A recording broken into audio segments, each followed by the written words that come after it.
Якутия и аналитический центр России подписали протокол совместных действий. По каким направлениям будут развивать сотрудничество?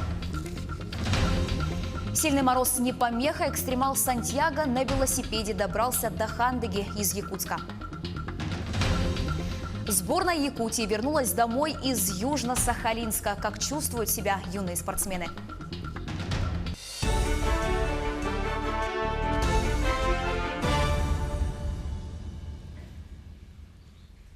Это новости в прямом эфире. В студии Анастасия Кобызева. Здравствуйте. Председатель Совета Федерации Валентина Матвиенко встретилась с тружениками социальной сферы села из 67 регионов. Среди участников сельские учителя, медицинские работники, представители учреждений культуры. Валентина Матвиенко отметила, что пока не удается переломить тенденцию убыли населения и сокращения трудовых ресурсов в сельской местности. В частности, глава Совета Федерации обратила внимание на модернизацию объектов образования, на восстановление сельских клубов и здравоохранения. Участники встречи внесли предложение, которое было поддержано Валентиной Матвиенко. Следующий год объявить годом села, что позволит реализовать многие проекты и эффективнее развивать сельские территории России. Мы подняли вопросы, которые сегодня являются актуальными для республики. И не только республики, для всех северных территорий Дальнего Востока. Прежде всего, это касается внедрения в систему здравоохранения понятия койки оперативного развертывания. В настоящее время в Российской Федерации такого нету. Это бы позволило значительно улучшить стандарты оказания услуг. Мы подняли вопросы, которые касаются компенсации бюджетникам оплаты за услуги ЖКХ. Валентина Ивановна не просто услышала, а поручила по нашим предложениям включить в резолюции те вопросы, которые были нами подняты. Якутия и аналитический центр России подписали протокол совместных действий. Документ своими подписями скрепили премьер-министр Якутии Владимир Солодов и заместитель руководителя аналитического центра Михаил Предельников. Церемония подписания прошла на полях Российского инвестиционного форума в Сочи. Стороны будут сотрудничать по таким направлениям, как разработка национальной системы управления данными, сотрудничество по включению объектов республики в комплексе развития магистральной инфраструктуры, а также оптимизации бизнес-процессов. В Алроса действует дополнительная компенсация проезда в отпуск. Теперь работники алмазной компании могут летать к месту отдыха ежегодно. Однако расходы работодатель оплатит только по маршрутам полетов авиакомпании Алроса и по специальному тарифу. Что входит в этот тариф и какие условия там предусмотрены, узнавала Ивана Филиппова. Елена Латынина решила воспользоваться дополнительной компенсацией проезда в отпуск. Ей, как работнику Алроса, теперь будут ежегодно оплачивать проезд только на воздушном транспорте. Главное – уложиться в указанную сумму – 45 тысяч рублей. Пока она действительно только на этот год, но с учетом инфляции может меняться. Вот сейчас мне обойдется, есть тарифы 17 200 примерно. Туда-обратно 34, 34-35. То есть это удобно для вас? Очень.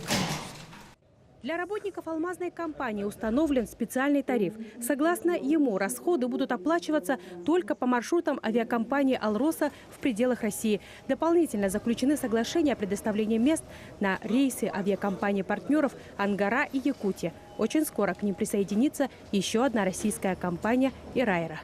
Новая компания – это «Ирайра». До этого у нас не было подобного соглашения. Отрабатываем вот этот маршрут Полярный Иркутск. Якутия – это будет в основном полеты из Мирного и Ленска на Якутск. Из Якутска это будут полеты для подразделений, которые сформированы у нас в Якутске. Это направление Москва, Новосибирск, Санкт-Петербург. По-моему, мы включили туда Сочи и Иркутск. Компания «Ангара» – это Полярный Красноярск и обратно. И компания «Ирайра» – это Полярный Иркутск и обратно. По спецтарифу авиабилеты можно приобрести в агентствах Мирнинского авиапредприятия и в кассах авиакомпании «Алроса». Сотрудники подробно объяснят и помогут подобрать подходящие рейсы. Пассажиры могут оформить проезд за наличные или по безналичному расчету. Для этого нужно принести справку о предоставлении дополнительной компенсации. Ее выдают в отделе кадров или же в оперативных отделах АТСО. Справка выдается для того, чтобы человек по безналичному расчету в агентствах Мирнинского авиапредприятия приобрел билеты. Но также он может самостоятельно приобрести билеты за свой счет. При возвращении из отпуска он отчитывается и получает возмещение по данным расходам. Также, согласно специальному тарифу, для пассажиров установлена норма по провозу багажа. Для этого специального тарифа установлена норма, значит, 1 или 2 места до 23 килограмм багаж сдаваемый и ручная кладь в размере 10 килограмм. Сверхнормативный багаж уже не подлежит компенсации. В 2019 году сумма специального тарифа составляет 45 тысяч рублей. По словам руководства авиакомпании, он будет меняться в зависимости от инфляции. Иванна Филиппова, Илья Засухин, Роман Ларин, Артур Голиков, Кирилл Шолохов, телеканал «Алмазный край». Экстремал Сантьяго на велосипеде добрался до Хандыги из Якутска, откуда стартовал 5 февраля. По ходу маршрута испанец ночевал в палатке даже в самый сильный мороз или находил в кафе людей, готовых предоставить ему ночлег. Испанец планирует доехать на двухколесном транспорте до Черского. Экстремал Сантьяго Гарсия Монтес родом из Южной Испании, проживает в Норвегии, работает инструктором по теннису, любит путешествовать на велосипеде и лыжах. Ранее Сантьяго преодолел 2500 километров на лыжах по Лапландии. Свою поездку он не хотел афишировать, поскольку не был уверен в конечной точке маршрута.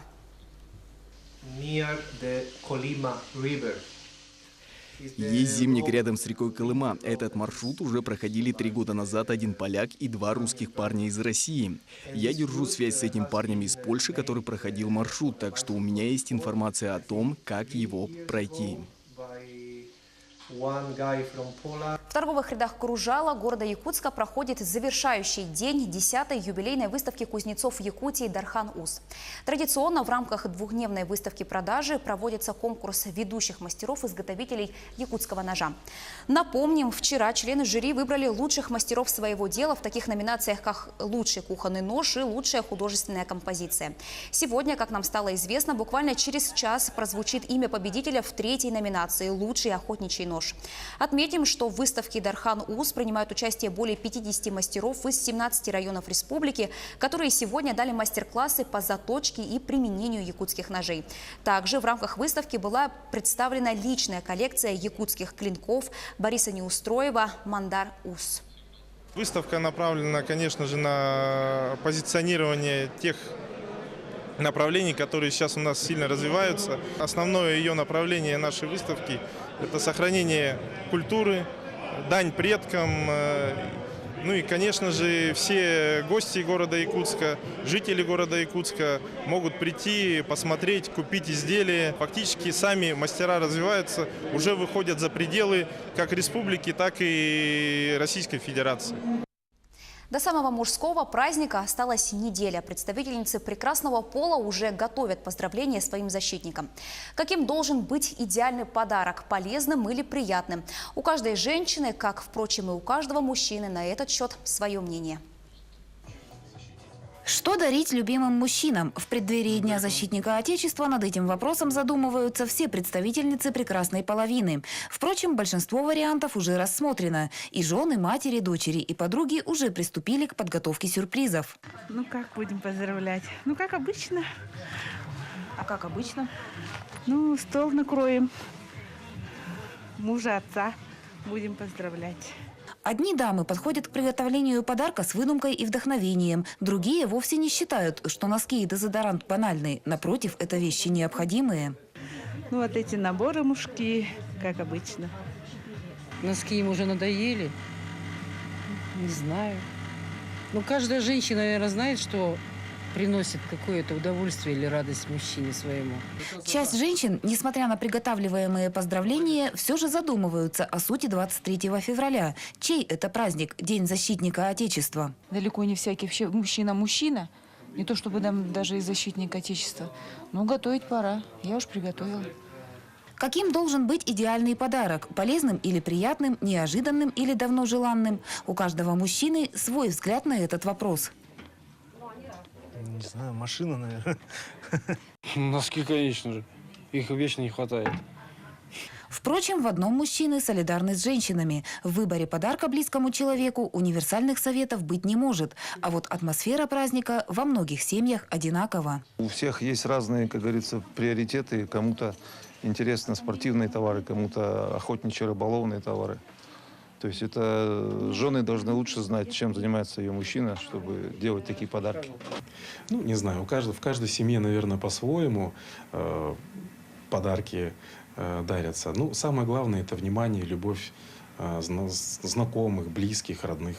Парфюмерия, одежда, сувениры, техника, ассортимент поистине безграничен. А чтобы подарок доставил радость, к его выбору нужно подойти с душой и с любовью. Татьяна Вахнина, Сергей Шипачев, Александр Лукин, Алдан.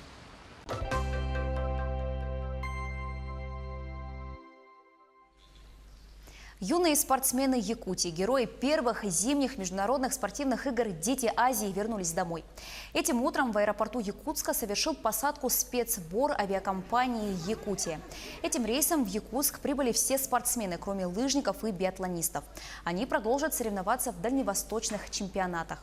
Юных спортсменов встречали родители, близкие и журналисты. Несмотря на усталость и долгий перелет, они не отказывали желающим в совместных фотографиях и давали интервью журналистам.